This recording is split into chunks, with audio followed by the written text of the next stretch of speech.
Kemarin kita telah tetapkan 3 orang tersangka, yaitu saudara RE, saudara RR, dan saudara KM.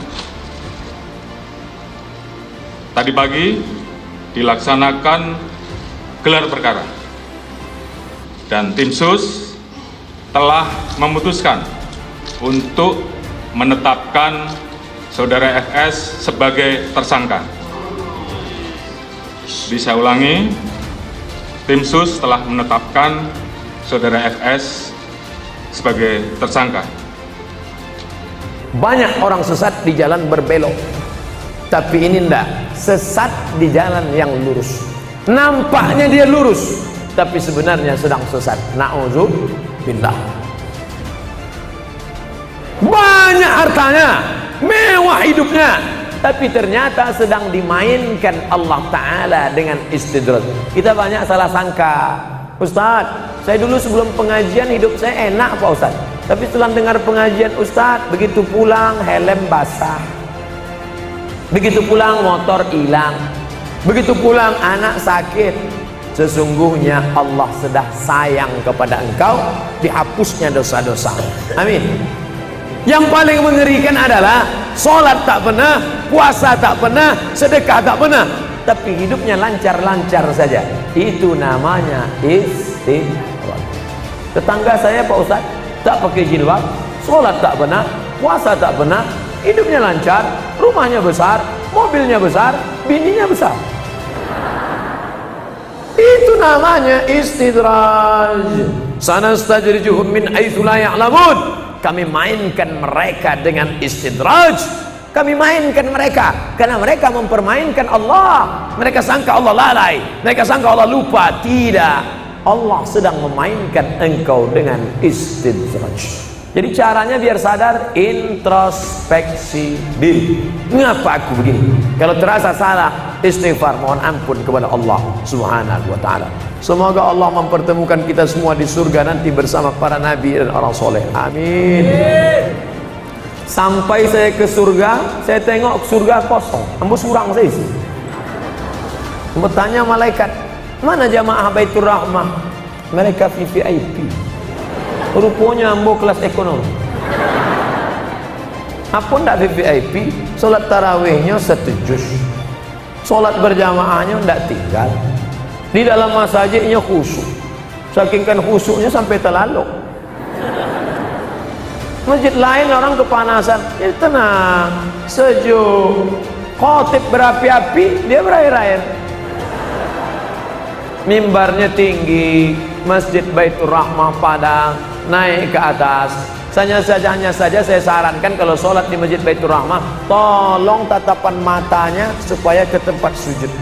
Jangan mentengok ke atas, karena di sini kaligrafi banyak. Lancak mana kaligrafi. Khusyuk, jaga. Apa hukum seorang istri yang taat beribadah, rajin puasa, tapi bicara pada suaminya suaranya keras? Oh, memang setelannya begitu. Memang kareh suaranya. Coba periksakan, mungkin jonya pakak.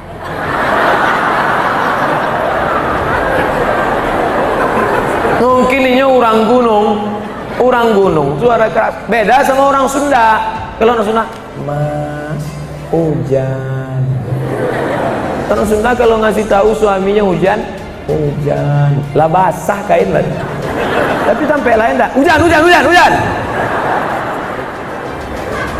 Nah, jadi jangan serta-merta kalau kareh melawan, ternyata dia tidak peka, ternyata dia bukan orang gunung, tapi dia melawan. Maka mengatasi istri melawan ada 5 langkah. Yang pertama, fa'izuhun, kasih nasihat. Adinda, come here, sikos mentah. Janganlah kareh-kareh bersuara, sakit hati denai. Memang itu setelannya. Fa'izuhun, kasih nasihat tak sempat, tak mempan kasih nasihat. Wahjuruhunna fil madaji. Kalau tidak berubah, apa boleh buat? Wahjuruhunna fil madaji, pisah tempat tidur. Karena kamu tak juga berubah, kita pisah tempat tidur sebulan. Memang itulah dan ditunggu-tunggu. nasihat tidak nyodana, ancaman pisah tempat tidur, malah dia berkata itu yang kutunggu.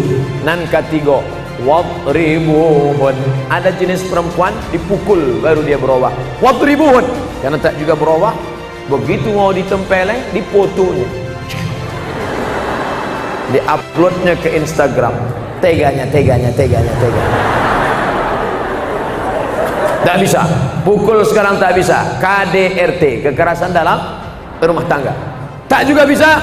Yang kelima, maka jatuh. Ada satu surat dalam Quran namanya talak. Mediasi dulu, bukan langsung. Jadi bukan mentang-mentang kasar. Ini banyak laki-laki sikit-sikit talak 100.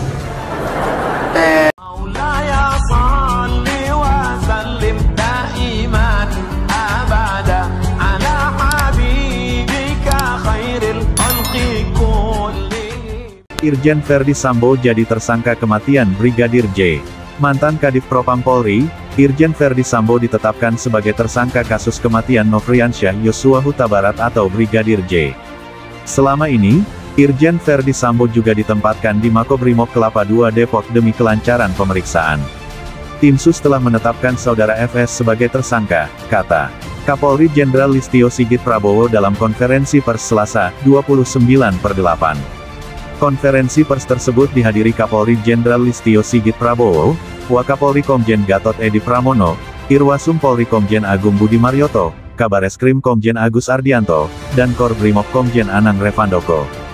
Kemudian Kabatelkam Komjen Ahmad Doviri serta Kadif Humas Irjen Dedi Prasetyo. Diketahui, Verdi Sambo termasuk dari 25 personel yang diperiksa tim khusus terkait tindakan tidak profesional di kasus kematian Brigadir J. Dia juga salah satu dari 15 personel yang dimutasi dari jabatannya. Kapolri Jenderal Listio Sigit Prabowo memutasi Irjen Verdi Sambo dari jabatan Kadif Propam ke Perwira Tinggi Pelayanan Markas Yanma. Mabes Polri juga menempatkan Irjen Verdi Sambo ke tempat khusus di Makobrimob untuk pemeriksaan lebih lanjut terkait kasus penembakan di rumah dinasnya yang menewaskan Brigadir J. Polri menduga Sambo melakukan pelanggaran prosedur dalam penanganan tempat kejadian perkara TKP penembakan Brigadir J. Salah satu dugaan pelanggaran Sambo yakni mengambil CCTV di rumah dinasnya. Mulanya, Polri menyatakan Brigadir J tewas akibat baku tembak dengan Baradae di rumah dinas Irjen Verdi Sambo. Polri menyebut baku tembak terjadi usai Brigadir J melakukan pelecehan seksual terhadap istri dari Verdi Sambo. Setelah itu, kasus menjadi pembicaraan terutama ketika keluarga Brigadir J menemukan kejanggalan. Pihak keluarga curiga kematian Brigadir bukan karena baku tembak karena ada luka sayatan dan jari tangan patah. Setelah itu, Polri membentuk tim khusus dan mengusut kembali. Autopsi ulang pun kembali dilakukan. Sebanyak 25 personel diperiksa terkait tindakan tidak profesional. Lalu 15 personel dimutasi dari jabatannya.